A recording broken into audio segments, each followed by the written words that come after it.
What's up, YouTube? It's Leo again, and I want to talk about something that I experienced in judo class yesterday, or 2 days ago. It's past midnight. So,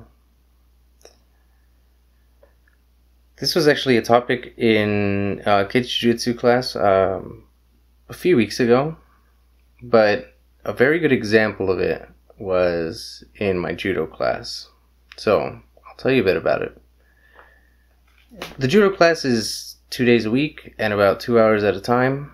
So it's a pretty long class, pretty long time to be doing strenuous physical exercise without much break. There aren't very many breaks in it. But the class starts doing warm-ups, running around in a circle and stretching a little bit after that. And then after that we line up on one end of the mat and we do a series of exercises on our way down to the other end of the mat. Some of them are pretty simple, like forward rolls, backward rolls. And others are a little more challenging, like judo pulls, which is you lay flat on your stomach and you extend your arms out in front of you, place your forearms on the mat, and then you pull them downward so as to propel yourself forward.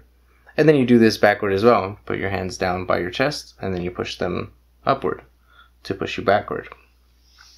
That's a pretty difficult exercise. There's quite a bit of friction between the gi and the mat.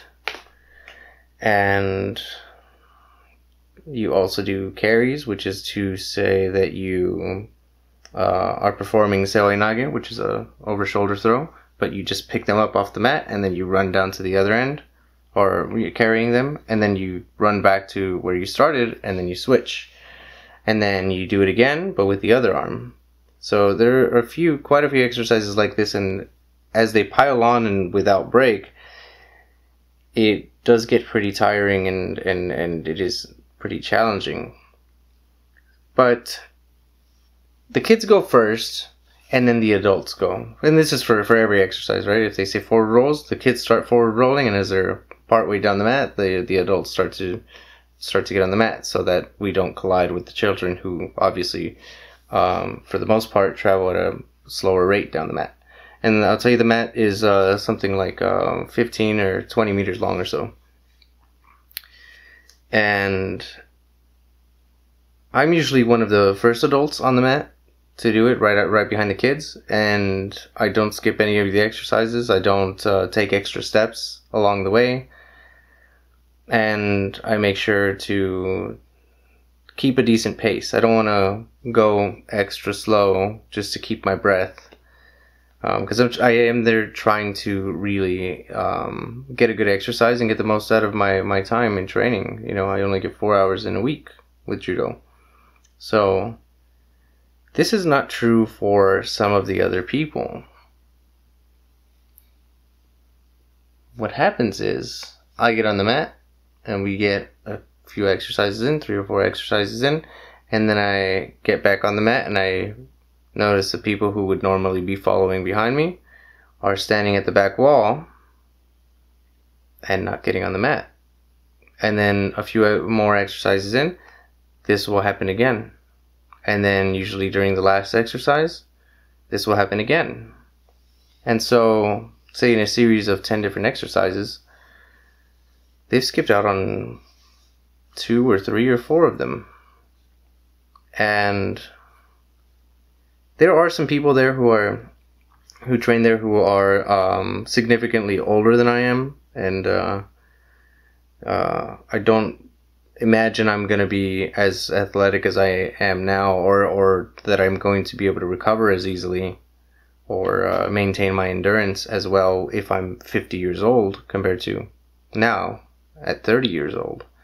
And there are also new people who are coming in off the couch, which is to say they're coming in with very little experience doing physical exercise. Perhaps their bodies are not acclimated and they haven't built up the endurance for this sort of thing.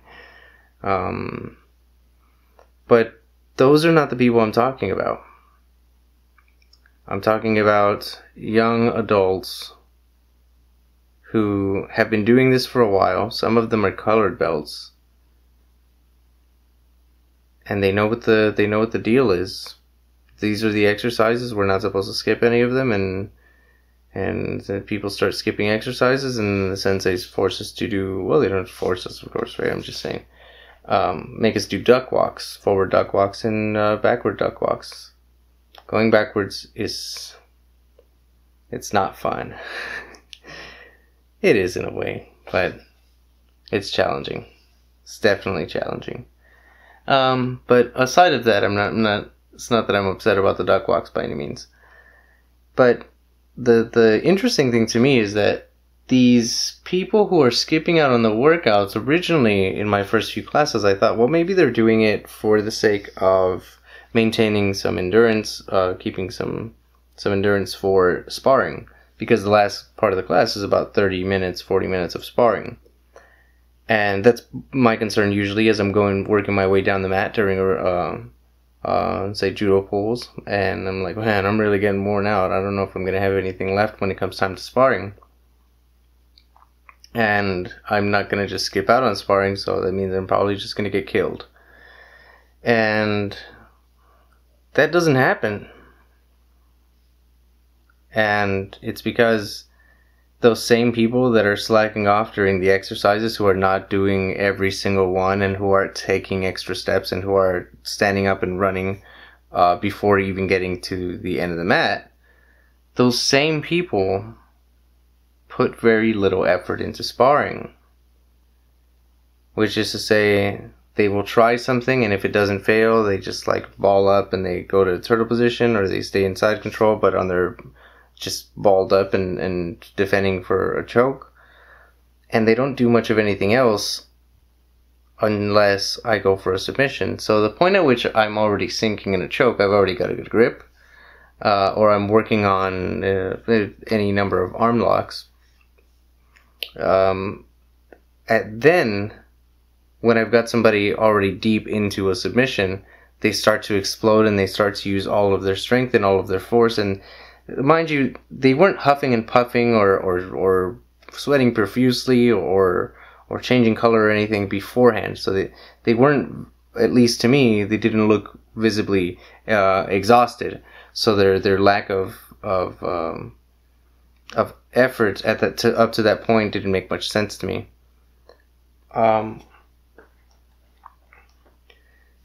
But they do try to explode out of it, and they usually try to use just strength, just brute strength. And I'm not a very big guy, but I would like to think I'm in pretty good shape, and I'm pretty strong for my size. I'm about 150 pounds. And unless they're much larger than me, there's not a very good chance at that point. I've already got my grips. I'm only attacking because I know I'm in a position to attack. It's not like I'm on the bottom of somebody's mount and trying to cross collar choke them, or on the bottom of side control and just trying to work for a kimura or something, because I'm not going to go for something that is easily defended by my opponent as a result of our positions. I go for something that's pretty secure. I try to make sure that I'm in a good position to attack. Now it's time to attack. And then I do. And they don't defend at that point. They don't defend before it. They wait until I'm like 90% into the submission, and then they try to just fight out of it. And there are some cases in which pretty much everyone who grapples do this, because early on, as a new guy, you get to work on your defense a lot, because that's about all you can do. And then after time, you get better, and then you start to level out with some of your peers, and then the new guys don't put you in a defensive position because they're not quite skilled enough. And so you work on your offense a lot. And then the only time you really get to work on your defense from then on is when you spar with people who are more skilled than you are, or a combination of who have a combination of greater skill and greater strength that exceeds your own.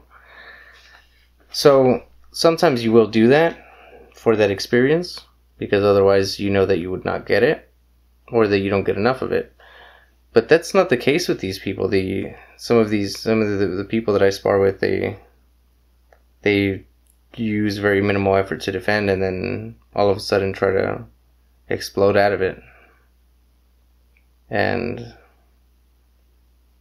I'm not sure why they do that outside of being lazy, but what do I do about it? I don't get enough out of those sparring sessions, and neither do they. So, let me know what you think, and thanks for watching.